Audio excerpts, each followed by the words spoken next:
Seen this fairly often in Europe here, the Varus ban. Shen has also been a big blue side ban. This is not high enough priority to first pick, but a lot of teams are taking it away. LeBlanc remains a red side ban in this game, but we've seen it a couple of times get through the picks and bans. We saw it for Splyce earlier this week.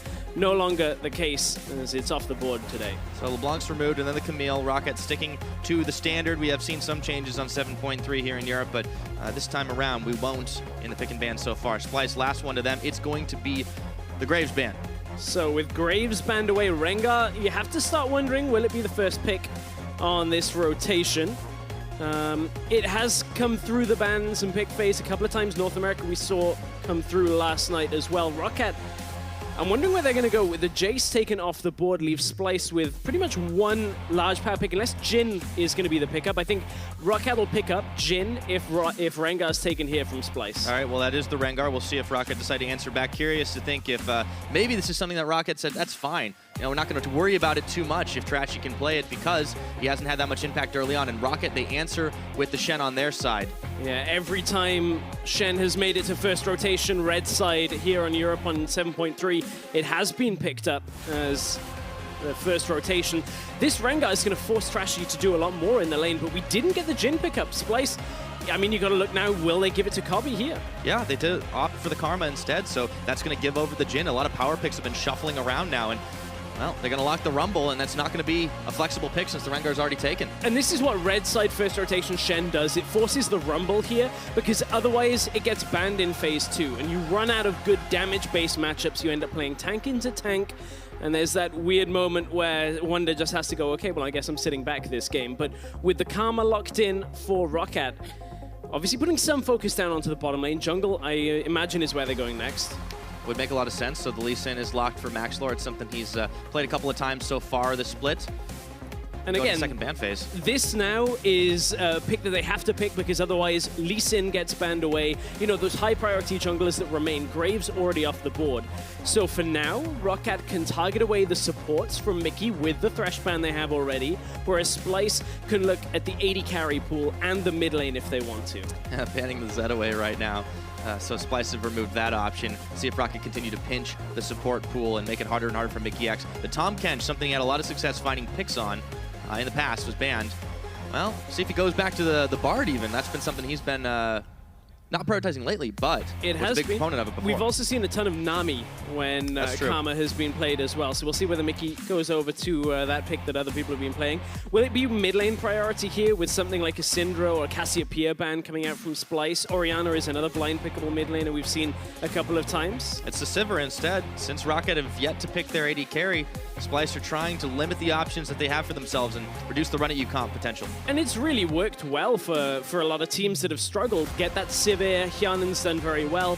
So the Corki mid lane likely pick up here from ROCCAT. We do have a little bit of time. I don't expect Corki to be in the AD carry role here for Hjarnan, but obviously he does have that flex potential if ever. It's just stronger from the mid lane. And Splyce have elected to take a much more protection style support. The Braum is locked in. Not unheard of. We've seen it a handful of times with the support pool pretty much drained at this point. See what the final pick is for them. Looking for a mid laner. They'd already banned several out themselves. And wouldn't be surprised to see that Cassiopeia end up in Sencux hands, and it is. And now what does Hjarnan give us for the AD carry? Because Civ is gone. Is it Caitlyn that he defaults to now? Ashe is available, but the play rate has kind of fallen through the floor. Oh, that's different. The Tristana's locked in. You know, Tristana did receive some minor buffs on this patch as well. Yeah, very minor buffs for Tristana. Obviously a later game scaling, but the key thing, push potential. Look at it. Tristana, her biggest strength, get up to the tower, put the explosive charge on, tick it down, blow up the tower. With Karma, with Tristana, they're going to try and push out. And Splyce, they've got a fairly defensive setup. Jhin, Braum, yes, you can go aggressive onto it, but there's a lot of mobility here in this bottom lane. With Tristana, with Karma, theoretically shouldn't get picked off. For Splyce, across the board, though, high magic damage from the top half of the map. Rengar can pretty heavily snowball something like a Cassiopeia, but up against a Corki, difficult to get into that lane. Yeah, seems like the game plan for ROCCAT's going to be trying to stay safe in that mid lane. Keep the protection ready for the bottom side of the map and see if they can make that one work. There's been a lot of struggles for ROCCAT, but they've had a creative pick ban phase this time around as Yamato Cannon gives his team a little bit of last-minute pep talk. They're walking off the stage. Grabs looks a little less confident, but to be fair, he's had a lot of tough times as of late. He has. I do quite like the ROCCAT draft in some senses where you're looking at strong side lanes. You got the Shen, you got the Corki. You can siege down towers very effectively. Tristana, Karma, Lee Sin can all disengage as well. So there's a fair amount of mobility now for ROCCAT. Splyce are going to have to try and get fights started utilizing this Jhin, this Rengar, this Rumble. See if they can catch ROCCAT out. I think you hit it on the head. The Rengar is going to be critical in the early game. And, you know, it's a lot of trust to put into Trashy, who just hasn't had the biggest impact in Splyce's early games for a long time, in all honesty. And, you know, we see these carry junglers coming up to prominence. It's not been something he's looked particularly comfortable on. No, it really hasn't recently, so I'm looking forward to seeing, can he get into the lanes? Can he snowball effectively? Because Splyce, they're going to need it. Well, I got good news for you, Stress. We're about to find out because we are taken to the Rift. Let's lock and load onto it. Here we go, Splyce versus ROCCAT.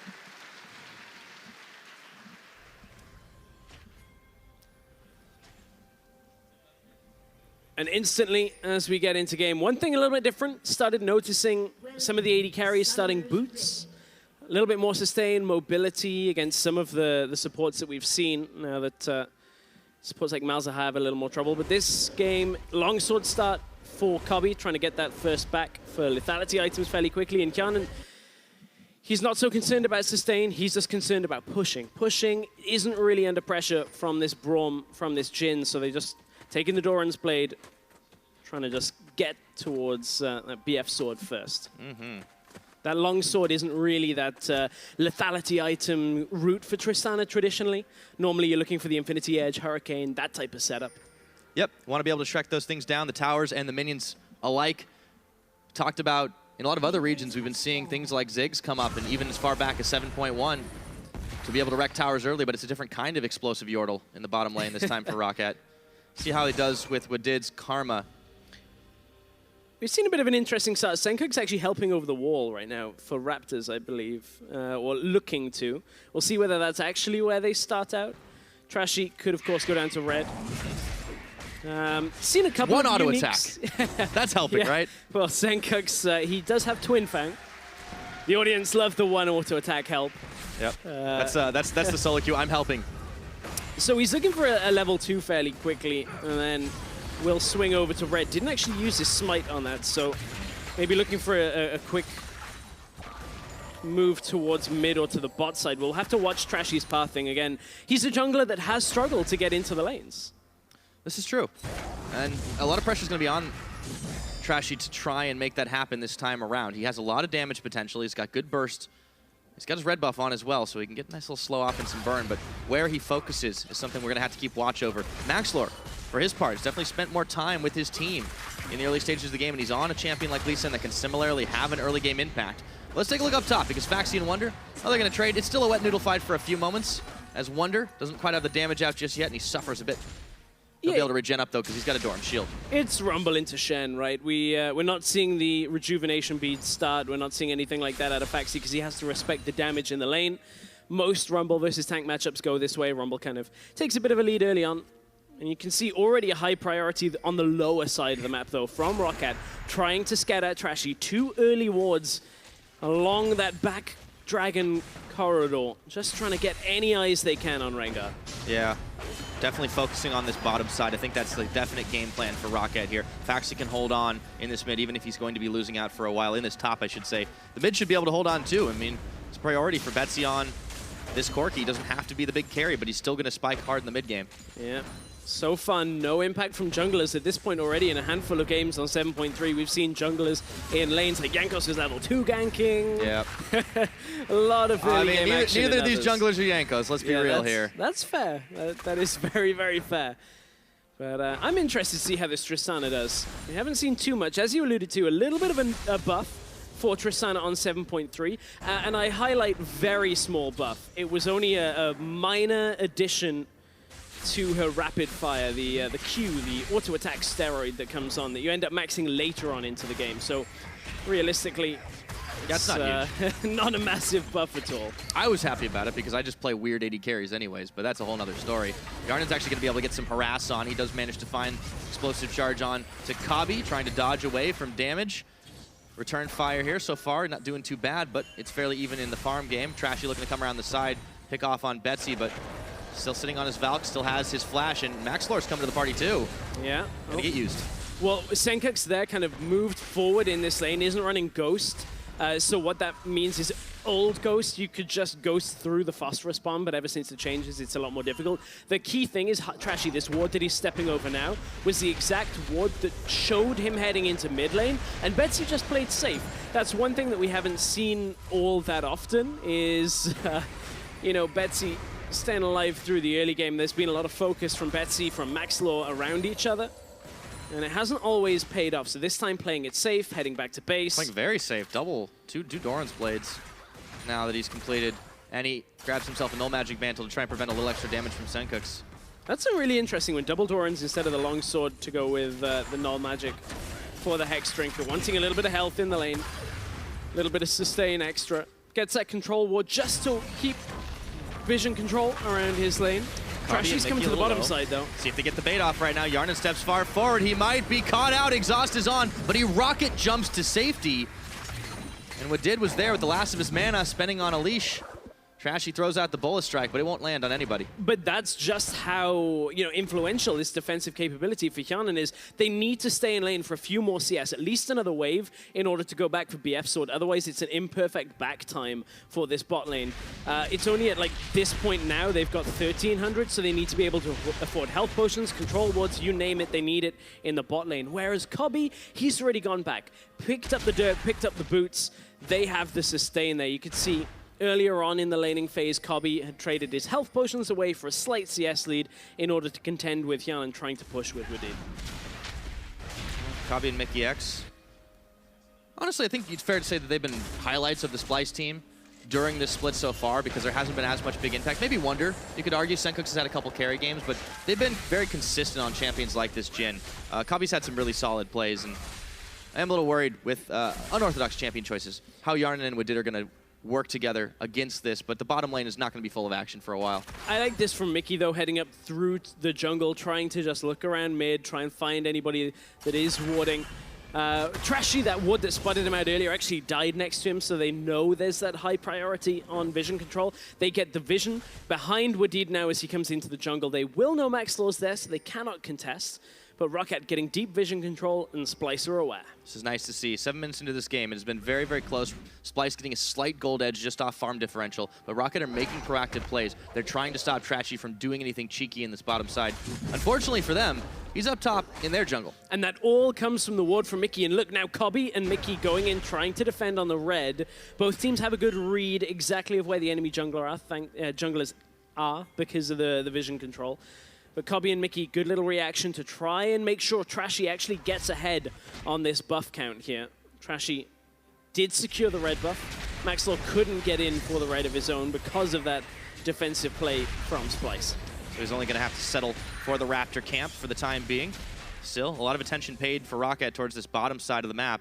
The Mountain Dragon is the one on the map. Could be the priority for this ROCCAT team, but they're gonna have to survive for a while. Hjarnan looked like for just a second he could get caught, and in fact he does. The deadly flourish is up, the big bullet lands, and now Kobbe's having to reload, and Mikyx steps in front just in time before they blow him back with a buster shot flashing forward. Will not be enough with the help of the heal from Hjarnan. Kobbe makes a big play, and he opens the curtain call, says, "You got an ult, so do I." But he has to cancel it because Maxlore is coming. Yeah, instantly cancels upon seeing the jungler crossover award. Splyce picked a little bit too late in this phase to try and trade, trying to flash onto Hjarnan. They got the root down. The problem is Wadid was already there. Wadid had spent so much time out of the lane with Kobbe and Mikyx that Kobbe and Mikyx were like, okay, maybe we can trade. The problem is they were too late. Couldn't get onto him, couldn't lock down Hjarnan in time, expended quite a few summoners, and only got the heal in response. Yeah, and I think it's pretty predictable to see how much Kobbe and Mikyx, and actually both Hjarnan and Wadid spend a lot of time together. They really rarely leave this lane, and the supports especially really rarely go on a roving spree, despite what you saw with Wadid in the jungle just a moment ago. Yeah, and that's a big change-up for ROCCAT. I mean, you've also got to look at, like, Wadid's coming in again to the mid lane here. The focus on vision around mid has been such a priority for ROCCAT so far that, I mean, Hjarnan's just been bot side on his own this entire game. Very big departure from ROCCAT's normal play, which put them at the 10th ranked team for amount of time spent together. That's the highest amount of time. Yeah, it's definitely a different style that we're seeing from this ROCCAT team, and we talked about at the beginning of the game, we might need to see ROCCAT mixing things up if they want to beat this Splyce squad. Well, I do like the pickup of Tristana. A little more self-sufficient in that bottom lane because it's a little easier to clear those waves through as long as you don't get caught. Oh, Trashy, speaking of getting caught, getting caught, he's looking to have Phaxi get caught up. I mean, he's healthy enough at this point. He's still got flash as well. I don't know if it's advisable to dive a Shen when he's got his shadow dash up and available under tower. At the same time, though, you're attacking the global. You're looking for the one limb out on its own so that you can take that off, make sure that Maxlore isn't in the radius to actually capitalize. The same with the bot lane. It's Hjarnan and Wadid. They're together now. I misspoke before. I said they were 10th ranked team. Got my numbers mixed up. They're actually the 3rd highest ranked team for AD carry and proximity. Staying together, rather. Yeah, exactly. But this time they did depart from it a little bit, so not too afraid to move about just a little bit. Speaking of moving about, Trashy in the bottom side, and Sencux actually is hanging around here too, but with Betsy and Maxlore trying to take out the jungle, there's a lot of Splyce boys stacked up down here. Nothing's going to come of it just yet. Maxlore and Betsy, though. Betsy's got a package. They're going to look to make a play. Yeah, they're making a play on bot side because they have the Shen. They go early. Special delivery, and it's an exhaust down onto Kobbe. Phaxi gets a taunt off. They focus for first blood, and it goes the way of Hjarnan. Well executed from ROCCAT, but can they make it out alive? The red carpet gets laid down by Wunder in the backside, but 5 members of ROCCAT standing firm together. In comes Sencux. He nails a big, petrifying gaze, and he takes down Wadid before falling himself. Phaxi's going to give his life here, and this has turned bloody. 3-2 so far in kills. Flashes for flashes. Hjarnan is going to get a buster shot. Double kill from Trashy before Hjarnan takes him out. Wunder it's not done yet. Harpoons for the ace. Ace for Splyce. It looked like such a clean play out of ROCCAT to start. They get the Shen early. They dive onto the AD carry, take Kobbe out. What could possibly go wrong? Wunder has a teleport available. Sencux was roaming down as well, and Splyce turned it all the way around. This setup theoretically is well done until you look at that ward there for the Rumble TP. They kind of neglect that Splyce can make the same play, and that means Wunder just gets an easy entry into this fight. Equalizer over 4 people completely splits the team up. Now you're caught between 2 towers, a Rumble and a Sencux flashing over the wall to get that petrifying gaze down. And from there, ROCCAT just cannot survive through the rest of this fight. It's good Hjarnan ends up getting another kill on Trashy after this little phase, but still, ROCCAT come out behind on this one. Oh, and then Hjarnan, I don't think he was getting out of that one alive anyways, but Mikyx was making himself look tasty. All the same, that could have gone a hell of a lot worse for ROCCAT, and I think Splyce had to be pretty happy with the fact that even though it started with a death from them, they were managing to turn it around. So 12 minutes in, the gold game is actually still only 1,000 in Splyce's favor. Nobody's tried to contest that Mountain Drake because, well, nobody's been up after a big play.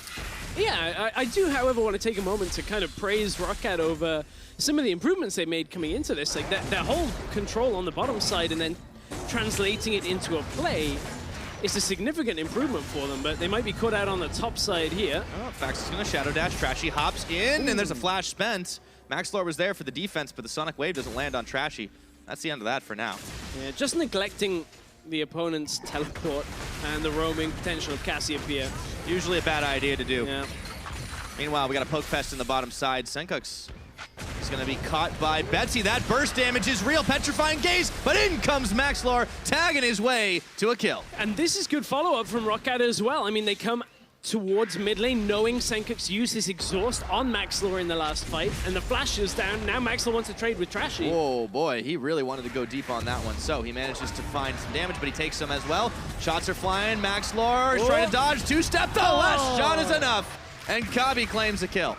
Maxlore not really able to dodge everything as the Blind Monk, waiting to hear that whistle through the air. But honestly, Splyce, this has been a good way of recovering over the last couple of minutes. It's back and forth from both teams. Splyce seemed to be a little bit better on the reactive stance, where ROCCAT make a play and ROCCAT stick around too long. Mid lane, Maxlore gets the kill. They move into the enemy jungle. He trades against Trashy and then still stays in the jungle.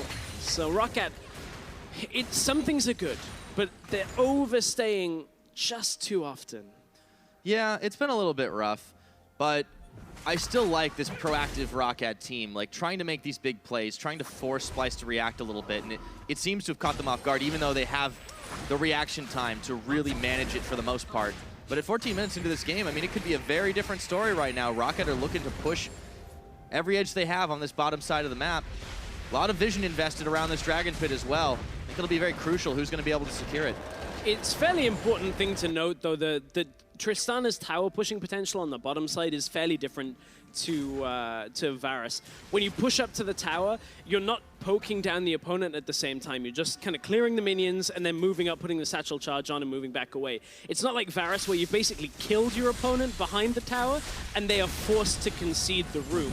So that's why ROCCAT haven't really been able to convert things into a tower until now, because now, look, Jhin's backed away because Splyce, they're making the play topside. Splyce know they're on the faster route here to the tower, and despite being against such a tower-destructive champion, Splyce have come out with first tower blood. So Splyce did, in fact, get the first tower, but it looked like ROCCAT were sticking around to see if they could make an additional play in the bottom side. It's not going to be the case. Instead, they might just settle for the Dragon. They nearly got a tower in the mid, though, and honestly, even with the first tower blood, with an important Drake like that, I think ROCCAT can be happy with this. I think ROCCAT will be content with it, yeah. If they get the Mountain Drake, which they absolutely should, no one is around to steal. Hjarnan is also at his Infinity Edge as well, so Tristana needs that 3-4 items that we've seen out of later game carries to be effective in team fights. First item Triforce, or Infinity Edge, excuse me. Yeah, a lot of the time you'll see BF Sword into Hurricane for pure minion pushing potential. You kind of stack up that passive that just explodes on all of the minions, but Hjarnan opting just for flat-out damage now on his autos instead. I'm just going to take a quick look at what he's maxing. Fairly standard Emax into Qmax, so that explosive charge into rapid fire. Of course, you get the reset on the jump when you get kills or assists, so this is the mid lane play onto Sencux. ROCCAT get a good kill there, and if they get the vision and back away, I think this is fine, but Maxlore chooses to now fight against Trashy, loses out the trade, and bot lane are already moving. He smites to try and get out on the Raptors, is moving already, but doesn't have any kind of escape tool available. And if he didn't trade against Trashy, this would have been a great play just to secure vision control, deny some of the focus on it, and you can see perfect angles.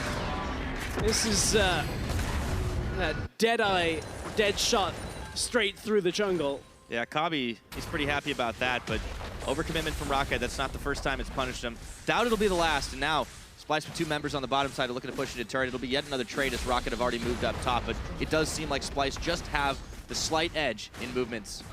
See if they can get any more off of this one. Not a whole lot of minions, but Hjarnan, he does have that pushing power. Almost all of ROCCAT are stacked towards the top. That was super cool. I'll be honest, I wasn't expecting that replay to come in. That was pretty cool, but Splyce, they're doing the technology stress. A little bit of the unexpected. However, ROCCAT, they're going to try and trade, knowing the pushing power of Tristana, going to try and equalize with an inner tower. This would be good for ROCCAT if they can do it. There's no reaction because Splyce had stacked so many on the mid, so it actually is going to be that trade. Let's see if they get out alive. Yeah, they should get out alive here. The thing here when ROCCAT would normally get punished for doing this is if mid tower wasn't so low on Splyce's end as well. ROCCAT can fairly quickly push that down, so we're not going to end up in one of those situations where you're 35 minutes in and the enemy still has their mid tower up. ROCCAT should be able to capitalize on that. So this time, kind of pushing back where Wunder can be safe on the map on the top side is a fairly significant impact from ROCCAT. And honestly, I think these two teams are playing a little bit better than we were giving them credit for coming into the day. Yeah. This is a little cleaner than you would expect. Oh, we talked about how Splyce has definitely been a little more on the up and up after their Fnatic win, but for ROCCAT, keeping pace and making these proactive plays, making these trades, this type of shot calling is not something that we've seen from this team so far, and now they've put the gold bang on even. And there you go. That's exactly why ROCCAT were happy to take that trade of their mid tower, because they've got the inner tower. Betsy swings over, just 3-4 auto attacks as everybody from Splyce had recalled, and there was no way to defend. So ROCCAT, they've had dragon control, they've had lower side control, and now they have top side control as well. Look at the vision through the jungle. 1 or 2 wards did just time out. They're going to swap it down for lower side vision to aim for the tower that sits behind Wunder right now. They're looking for a similar play again. Move up with the team, try and push it down. Wunder can clear it out too easily right now, though. Yeah, Wunder's going to be a big part of this Splyce mid game right now because on the other side, you have Betsy spiking pretty hard. You have Hjarnan, who's still, he's not a huge AD carry yet. He is going to scale later into this game, but he's got that Infinity Edge, so he'll have a lot of damage to really play around with. I think it's going to be very on Wunder to be able to set up those big equalizers like we saw in the counter-engage down on the bottom side to make any skirmishes go Splyce's favor. Some pretty important items as well for ROCCAT, gives them decent timing now. Trinity Force, you were mentioning the Infinity Edge, well, the Hurricane's there as well for Hjarnan, so it's at this point where Splyce have to be careful taking fights. Trashy cannot run headlong into the enemy team, and I mean, finally Trashy has started putting up numbers on the board. It was a very slow start to this game. Trashy didn't even ult until like level 8. We thought it was going to be another one of those stories where Trashy picks an early game carry, and then we're like, where is he for 7 or 8 levels? But he did start to have an impact, and it's been critical for Splyce to really start getting ahead in this game. But it's been very close. We thought it might be a close game, but it definitely has been. Just maybe a different way than we could have expected. Yeah, that's very true. So as we look at it, 20 minutes Baron into this has game. spawned, 20 minutes we passed. It's a big marker there, and Splyce, they have not had a lot of Barons themselves in the split so far, but the ones they get, they really get value out of them. Those are big Baron power plays. Yeah, on average, a very high Baron power play. Of course, pushing down a bunch of towers. It's always one of those interesting things where if you've got a Baron power play where a lot of inner towers and outer towers still remain as Splyce. Yeah, your numbers kind of get inflated a little bit, don't they? You just take like 5 towers in a row. Oh, look at how good we did with our Barons. Great for Splyce. To be fair, if you can get Barons when there's still outer towers available on the enemy team, you probably are swinging pretty hard. That's the interesting thing is, like, I have a feeling a lot of that is because Splyce get the outer towers fairly easily, but the inner towers, before any inhibitor towers, they struggle with. They struggle setting up plays, trying to get in front of inner towers because it is difficult to do so. Here comes the fight. Yeah, Hjarnan was actually moving his way forward. Oh, the heal's already spent as the equalizer came down. Several shots, he's gonna have to burn his flash. No buster shot just yet. Maxlore having to flash back, and he's already got the shield from Phaxi. So ROCCAT, they stepped too far forward. They got themselves caught, and once again, Hjarnan gets his back canceled. Yeah, gets the shield out, though. No chance. Wasn't low enough for any Deathfire touch. ROCCAT were very slow to react on that, and they lost a lot of summoners because of it. Phaxi didn't ult in, Betsy wasn't quite roaming down in time, and you can see Splyce, all they used was Wunder's flash during that engage. They used the equalizer as well. And the curtain call, but those are all short cooldowns. They're coming back up. It's a good investment, and right now Splyce, they're going to have the map control for the minute, which means this dragon should be pretty free for them. ROCCAT are going to have to go lick their wounds for a little while. This may not be the most important dragon with the Ocean. It does give some regeneration, so Splyce can find those team fights once again on the back half. Let's see what they can do now. 22 minutes into this game. The gold's still very close. 100 separating the two teams. Not something we thought we'd be saying. No, that's very true. Although I wonder whether that gold gap is going to increase because Splyce have a fair amount of survivability on the key members. Yeah, I mean, that's the critical thing, right? You have the big carries, you have ways to protect them on both sides. And by that, I mean Edge of Night has been completed on Kobbe. You've got a Braum to play defense. Sencux and you've got Sencux. Trashy. He's got the package, and he spends it looking for Trashy here. Throws the bull out. He's got his flash, didn't want to use it, but he was forced to in the end. So ROCCAT play bullies, and they push Splyce away for just a moment, but now they're regrouping. But they got Wunder's TP. That was a very awkward TP position from Wunder. Clearly, Splyce were very afraid of a full-on engagement from ROCCAT, and ROCCAT get the TP back out, don't lose anything else themselves. So kind of nice hesitation on that. It's a good positive way. In a positive way, ROCCAT say, okay, no, we don't need this fight. We don't need to force anything else. And they back themselves away. They now have full map control for like the next 2 to 3 minutes. They will have Stand United soon. They have teleport on Shen. They need to stop this push, though, on the top tower. Splyce are looking to finish this one off, but Betsy's there. He's got the wave clear. The Krugs are even helping out. It's nice that ROCCAT can list some friends of the jungle, even with no Ivern on the team. And all Splyce did, push both waves out in mid and top, and now they're recalling. So they actually didn't get any objective from it. They got map control, which is nice, around the back half of this Baron pit. But at the same time, like, no objective from it will be frustrating from Splyce because they use TP. Still 3/4 of that cooldown available. I feel like you get a lot of pressure sometimes when you spend those cooldowns. You think, okay, now we have to make something happen. We have a small window. But it just wasn't happening. ROCCAT played back, played defensively well enough, and they were able to defend their towers. Yeah. So still holding on to all those inners. Splyce, they've lost one up in the top side. That was the trade with mid earlier on in the game. ROCCAT are looking to secure Baron vision. They've got the Scuttle Crab available, and they're stacking pretty heavily. Looking like they might be trying to march mini waves down the top lane, but there's no second tower for them to grab. Mikyx could get caught, though. Taunt is up. a lot of damage, and they get the redemption out. Out goes Hjarnan. He rocket jumps away, but that's left Phaxi by himself right now as the curtain call opens up. Once again, the equalizer's there.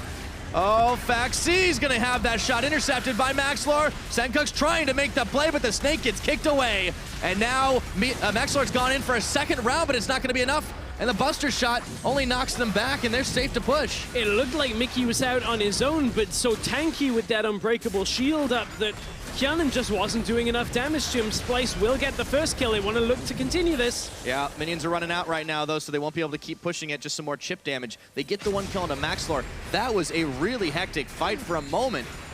It looked like it was going to be all over for ROCCAT, but they managed to hang on by the skin of their teeth. And you can see that it is difficult for Splyce to continue fights against this ROCCAT lineup. They have a lot of escape tools to get out of the fights. Maxlore kind of gave his life so that Phaxi could survive. That's a real bro jungler. Yeah. At that point, you gotta wonder which is it actually more beneficial. If more people from ROCCAT would have died, Splyce potentially could have looked to the Baron, but Mikyx this time. Oh, Betsy, he's going all in, and he's bringing Phaxi to the party. That's going to be just enough damage, even without the taunt landing. They take out Mikyx. Oh, Mikyx. In the last one, you were so fine, but on that time you had so many people around. Did he blow your mind last time? I was trying to get that in, but it just didn't work. And now it's never leaving my head. Thanks for that. No, I know, I'm sorry. But Mikyx was not safe in the second position. You thought after the first time, okay, that's fine, I got out of the last one, but this time just could not survive, and it pushes Splyce back. Everything they just got from vision control is going to now be reduced. Their timing to utilize this control is reduced as well. They can't move out into the ROCCAT side of the map. So Splyce still making a few mistakes themselves, and I sound like a broken record, but we got to go back into this. The gold is once again even. We look at the gold graph from this game. No matter how it ends, to be honest, in the first 26 minutes, it's been blips on the radar of changes, not huge in any way. And I mean, for Splyce, against a team like ROCCAT that is much further down in the standings than they are, that has to be worrying. Yeah, it is. It is worrying. Another worrying thing for ROCCAT they have to be careful of, for Splyce, is that ROCCAT are going to have a fairly quick Baron. Yeah, they have a lot of damage. I mean, this is the thing about a Tristana. Your objective, your ability to knock down objectives is very, very quick. There's a Blade of the Ruin King coming soon as well for Hjarnan, which that will assist on that one as well. And the ability to kite, give a little bit of survivability with lifesteal. We have seen Rapid Fire Cannon on Tristana, who of course is the longest range AD carry at rank 18. Yep, scales up with the passive. But get that Rapid Fire Cannon, get 150 extra. Just means you can kind of three-shot anything from half a screen away, at least. All right, top laners dueling each other out in the bottom side, just to try and get those side waves pushing. Oh, Betsy steps right into Mikyx. He does dodge away from one shot, has to flash over another as the curtain call is getting intercepted by Wadid. That cooldown will be burned now. But it was Splyce trying to force something on mid lane, see if they could get a kill, or at least push ROCCAT back, because they'd spotted Maxlore on wards down in the bot side of the jungle. He was on his Gromp, so Splyce tried to just assume control, force away ROCCAT's potential Maxlore's push. chasing. He's not going to be able to find Wunder, though, unfortunately, but Betsy might. Man, he has not been afraid to just Valk over walls this game. I do like the aggressive instinct from Betsy. Very experienced mid laner here in the European LCS, but I haven't really seen him have a star performance in a long time. Hjarnan's going to be able to easily take down this dragon, but everybody else is interested in the Baron right now. Splyce, they've got the vision control, but there's no way they can start this one up. Yeah, they can't actually take it, so there's not too much of a threat for ROCCAT. They know that they can just get the dragon. Yeah, and it's another Ocean Drake too, so they've matched it now for what Splyce has got. The next dragon is going to be so much more impactful. That's closer to the time that you'd normally be seeing if dragons were taken early on, the Elder Drake, but at 35 minutes, an Infernal is going to be huge for both these teams. Yeah, it'll be a really nice boost of damage. I mean, you just saw the ROCCAT coaching staff on your screen a couple of seconds ago. I genuinely would say they seem to have improved this week on vision control. Yeah, like in the early game, it was you know, a fairly significant increase in my mind for ROCCAT. And you know, previously they'd had tough early games. This game was a lot more even. Yes, a play of theirs backfired, but I'd rather that than, you know, some of the miscommunication we've seen from other lower teams in the standings like Origin, who don't even really seem to be trying on a lot of plays. Yeah, I think it's nice to see that ROCCAT is growing, is recognizing the problems that they have, and as a lower tier team, it's so crucial to do that. You can see how their vision kind of stacks up right now. They have a fair amount of the bottom side of the map, but it is a bit dark in the Baron pit. Yeah, exactly. But the key thing is on that Betsy still had a blue trinket available. I believe he now just used it in the back of the Baron pit. You just saw the animation complete. So ROCCAT were in no rush. As long as they could see somebody from Splyce on the map, it's a kind of position where ROCCAT aren't running to get to the Baron pit. It's when you're out of blue trinkets, out of wards, that's when you've got to be careful. Hjarnan's is coming up soon as well. They have Stand United and Teleport, so for ROCCAT, they are prepared to play a bit of a waiting game, try and get this Tristana further along in the item build. Blade of the Ruined King is there now. Yeah, looks like we are in for a good old European Baron dance. Splyce have opted into this one, and ROCCAT have said, why yes. We shall tango. Let's see what happens next. Splyce looking to try and collapse, overstepping. Perhaps ROCCAT right now. Mikyx leading the charge. There's a glacial fissure. Oh, Hjarnan's interrupted. Oh, but they're going to tag in and try to save his life. He goes down before they can even finish off the channel of anything. ROCCAT are just collapsing. Betsy and Hjarnan are getting collapsed on, I should say. Immediately melted through. Maxlore, it's going to be a goose chase here if Trashy can find him. Or if Trashy can't find him, I should say. That's 2 quick kills, but they were not ready for that. Clearly ROCCAT don't subscribe to the leave no man behind mantra because Hjarnan was on his own. Nobody was there to defend for him. We'll have to take another look. That's Splyce. I mean, we talked about a quick Baron from ROCCAT. They've got Cassiopeia. They've got a good amount of items on Jhin. Yeah, ROCCAT can take a fast one too. Yeah, that's rough. I mean, it looked like he was just half a second too late to jump out, and you know, credit to Maxlore tagging in to try and save him, and Phaxi getting an ultimate off, but I mean, they had so much damage on Splyce's side, it just didn't matter. Redemption didn't come through in time. That was the big thing. You know, I mean, maybe it was all single target. It may not have been enough, to be honest, but big change for Splyce now. They caught him even through the fight. He was running away, lots of people in front of him. Hjarnan just ended up dying. I'm sure we'll take another look at it, see exactly how it panned out, because he used his flash, he used his heal, he tried to jump. Does that feel? That feels awful when you use everything, you still die. But one big mistake. Let's take a look at how it happened again.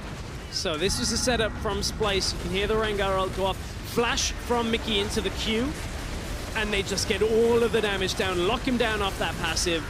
Yes, he flashed after, but Splyce has had way too much damage through everything in order to take him out. Maxlore, I mean, Maxlore actually managed to get away too, so that was 2 quick kills. It really wasn't even much of a fight.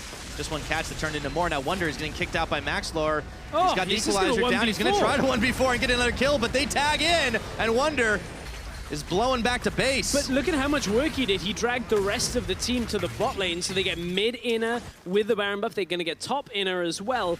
Phaxi has to be careful, otherwise he's going to get 5v1'd under tower, and we just saw how 4v1 went for Wunder. But Wunder did a good job of slowing down ROCCAT. It's going to be a recall and reset from Splyce after this.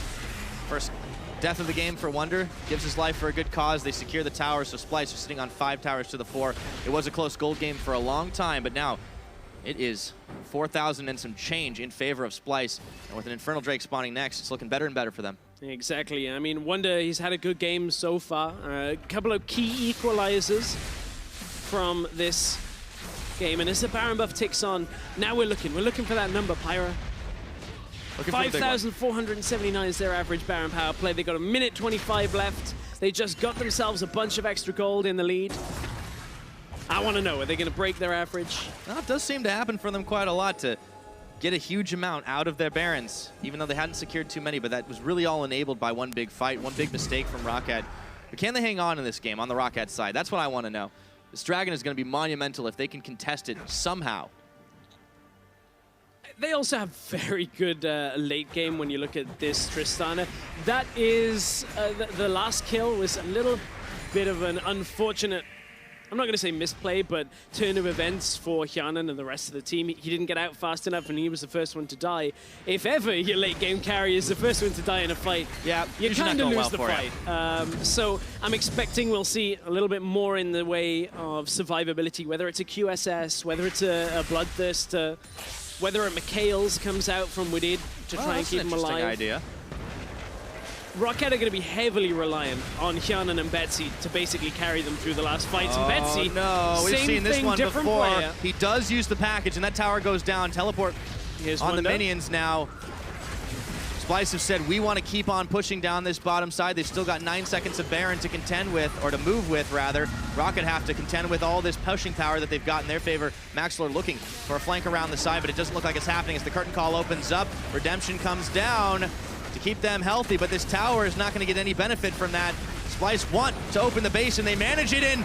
Hjarnan nearly goes down in that one. Wunder still pushing forward, and redemption of Splyce's own. Hjarnan burning low, and the carries just aren't doing enough damage as a double kill comes in for Kobbe. Betsy is isolated on the other side. Splyce have just muscled their way into this base. Yeah, it didn't look like Splyce were going to get too much until Hjarnan stepped forward to try and clear the wave. Trashy jumped in with his ultimate running and takes most of his health bar off. Now they come back out. Oh, Betsy, he's tenacious, trying. Look at those low health bars right now on Sencux, on Wunder, on Mikyx. Splyce realized they can't end the game right here, right now. The death timers just aren't long enough yet. With Betsy playing the hero and keeping their base alive, but man, I did not think Splyce was going to be able to pull off that push. But again, Hjarnan in the fights is stepping too far forward. Honestly, they should have just conceded that tower and backed away. Fought perhaps over the inhibitor, depending on how Splyce moved in, but that's a second fight in a row that Hjarnan has been out of position and easily capitalized on by Betsy Splyce. too. Yeah, this time it was Betsy, as you said, it essentially at the beginning of the fight, dropping so low that they got forced away. So this tower now falls. ROCCAT are trying to fight, but they know that they can't without Corki. Betsy's still such low health that he has to back away. And watch Hjarnan's positioning as he tries to clear this wave. Gives the respect initially, using the jump, and then moves forward to try and kill the ranged minions. Trashy jumps on him. He's so low on his health now that Hjarnan is going to get taken out as soon as Wunder can, move forward. It's actually Jhin that gets him in the fight. And from there, Splyces move in, and they completely crush through that first inhibitor of the game. This is the target prioritization. Splyce definitely looking sharper in these fights, and honestly, it was all just Betsy trying to save the base at that point in the game. So the gold gap just keeps on widening right now. Splyce looking to end this game #1 for them. They have quite a lot of items. As we mentioned at the beginning of the game, they're not the only ones with a big power spike towards the end of it, but they certainly have one themselves. And a lot of vision up top is going to make it hard for ROCCAT to get the jump on him right now. Baron in 1 minute, though, means Splyce, they're just setting up vision control for now, unless ROCCAT make a mistake. Wunder has just been so critical this game. It's not just been the equalizers, but he's been right up in the face of all of the ROCCAT carries, and it just seems that ROCCAT have not been able to do the same thing. They've not been able to get into the back line, and not without getting punished like Betsy is right now. One easy shot of the curtain call. That's a second. That's a third. And the channel from Phaxi will not even complete. Just another pickoff on the carries. What was this solid early game has been really sloppy late. Maxlore gets a kickoff, but it was just on to Mikyx here, and now he's going to have to try and hightail it out back to his base. Not going to happen. Another kill, another tower, and for Splyce, it's looking like another win. Wadid is onto his fountain, but he just can't get it done. Phaxi trying to distract the members of Splyce, but he's the last man standing, and I don't see that happening for much longer. He might get a bit of a heal off, but it don't matter a thing. Minions marching forward. Splyce looking to end this. Splyce, they're going to take another win. First game of this series. Looked comfortable past 25 minutes. It really did, but at the end of the day, Splyce, they have just managed to seal the deal. 37.5, and GG to them. 1-0 on the series.